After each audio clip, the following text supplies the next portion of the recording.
नमस्कार मित्रों।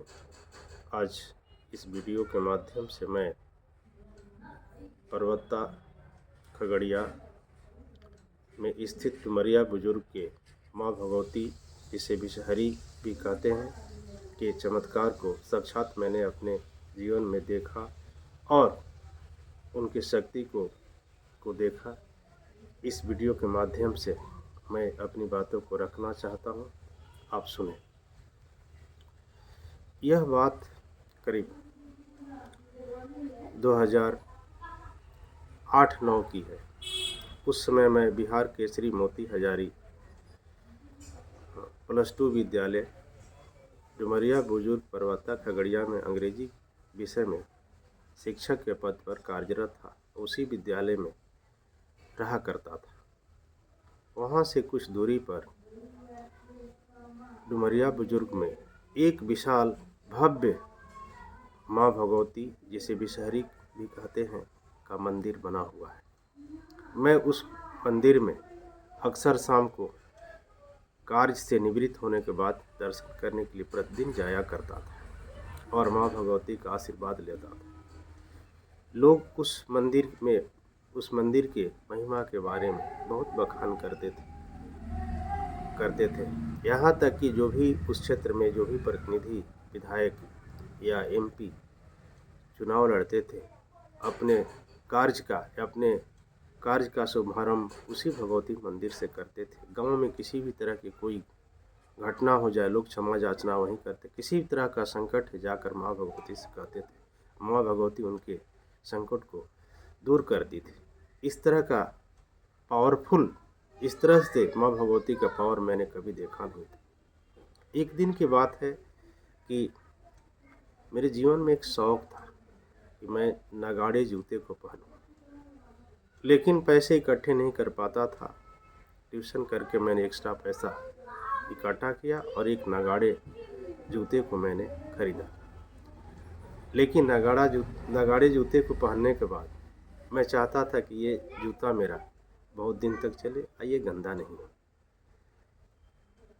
तो एक दिन मैं अपने जूते को पहन करके माँ भगवती मंदिर की यात्रा किया और रास्ते में कोशिश किया कि मेरे जूते में किसी तरह का धूल भी नहीं लगे।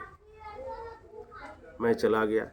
चूँकि गर्मी का लगभग मौसम था और हवा वगैरह धूल वाली आंधी वगैरह बही थी, इसलिए भगवती मंदिर के कैंपस में कुछ धूल आ गया था। मैंने सोचा कि अगर जूता को बाहर निकाल करके मैं मंदिर में माँ भगवती की दर्शन करूँगा तो संभवतः मेरे पैर में धूल लग जाएंगे और इस तरह मेरा जूता गंदा हो जाएगा। इसलिए मैंने डिसीजन लिया कि माँ भगवती का दर्शन मैं बाहर से ही कर लेता हूँ, और ताकि मेरा जूता गंदा नहीं। मैंने जूते पर ज़्यादा ध्यान दिया। उधर से मेरे साथ 4-5 शिक्षक साथी भी थे। मैं अपने शिक्षक साथियों के साथ उधर से लौटा। संध्या हो चुकी थी, रात चांदनी थी। चांद की रोशनी रास्ते में दिख रही थी। रास्ता बिल्कुल सीधा साधा था, स्पष्ट साफ सुथरा दिखाई दे रहा था। मैं आगे चल रहा था। अचानक ऐसा लगा कि रास्ते में कहीं से पानी आ गया, लेकिन रास्ता का कुछ हिस्सा सूखा भी दिखाई दे रहा था। मैं सोचा कि जो सूखा हुआ हिस्सा है उसी पर छलांग लगा करके मैं पैर रख करके आगे छलांग लगा करके निकल जाता हूँ। इससे मेरा जूता भी गंदा नहीं हो पाएगा और कीचड़ में भी नहीं जाना पड़ेगा। मैंने पूरी ताकत के साथ सूखे हुए स्थान पर अपने पैर को रखा, लेकिन जिस चीज़ को मैं सूखे हुए स्थान समझा करता था, वहाँ तो पूरा पानी निकला, पूरा कीचड़ निकला। मेरा एक पैर क्या, मेरा दोनों जूते पूरे कीचड़ में डूब गए। यहाँ तक कि मेरे पैर भी डूब गए, मेरे पैंट भी उसमें लेटा गए। किसी तरह से मैं उस कीचड़ से बाहर निकला। जाकर के वहाँ चापाकल विद्यालय कैंपस में था, वहाँ पर अपने जूते को धोया और पैर को धोया। जूता बिल्कुल गंदा हो चुका था। इसके बाद मैं खाना बनाया, खाया और सो गया। रात्रि में सोचते रहा कि जिस जूते को मैं धूल भी लगने नहीं देना चाहता था, उसकी इस तरह की दशा क्यों हुई, और उसका दुष्परिणाम हमारे पैरों, हमारे पैंट भी गंदा हो गया। तब ये हमको समझ में आ गया कि मैं जब मंदिर गया था तो जूते को बचाने के लिए, यह जूता में धूल न लगे, इस उद्देश्य को ध्यान में रखते हुए माँ भगवती के बाहर से ही दर्शन कर लिया। यानी मेरे द्वारा माँ भगवती का तिरस्कार किया गया, उपेक्षा की गई, माँ भगवती के महत्व को कम किया गया। शायद माँ भगवती ने अपनी इस उपेक्षा को सहन नहीं कर सका और उन्होंने दंडित किया कि बेटा जाओ, जिस जूता को तुम धूल थोड़ा भी धूल नहीं लगने देना चाहते हो, उस जूते को मैं आज इस तरह से गंदा करवा देती हूँ कि तुमको सबक मिल जाएगा। और उसी का परिणाम निकला, माँ भगवती की नज़रें मेरे ऊपर टेढ़ी हो गई और उन्हीं भगवती की कृपा से उन्हें भगवती की बुरी नज़र मेरे ऊपर पड़ गई और मेरा जूता क्या, मेरा पैंट भी गंदा हो गया, मेरा शरीर का हिस्सा भी गंदा हो गया।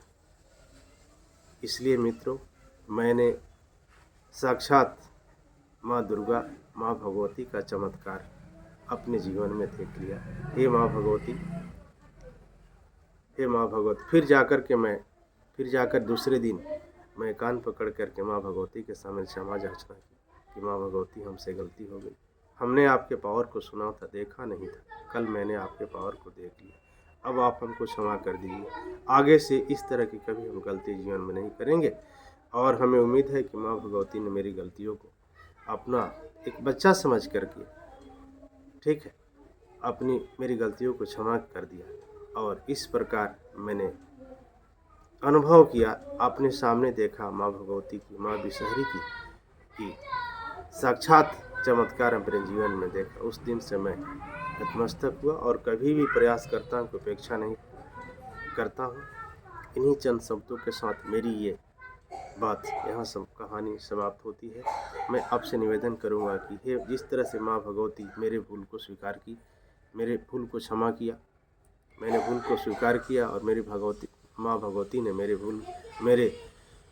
गलती को क्षमा किया, उसी तरह से आप सब पर भी कृपा बनाए रखे माँ भगवती। आपको सुखी रखे, स्वस्थ रखे और समृद्ध बनाए। जिस तरह से मेरे ऊपर माँ भगवती का कृपा बना हुआ है, और मैं पुनः प्रार्थना करता हूँ कि हे माँ भगवती, इसी तरह से मेरे ऊपर कृपा बनाए रखे। इन्हीं शब्दों के साथ मैं आज अपनी वाणी को विराम देना चाहता हूँ। पुनः नमस्कार। मेरे वीडियो को कोशिश करें, अगर अच्छा लगा होगा तो आप वीडियो को लाइक ज़रूर करेंगे, अपना कमेंट ज़रूर देंगे। धन्यवाद।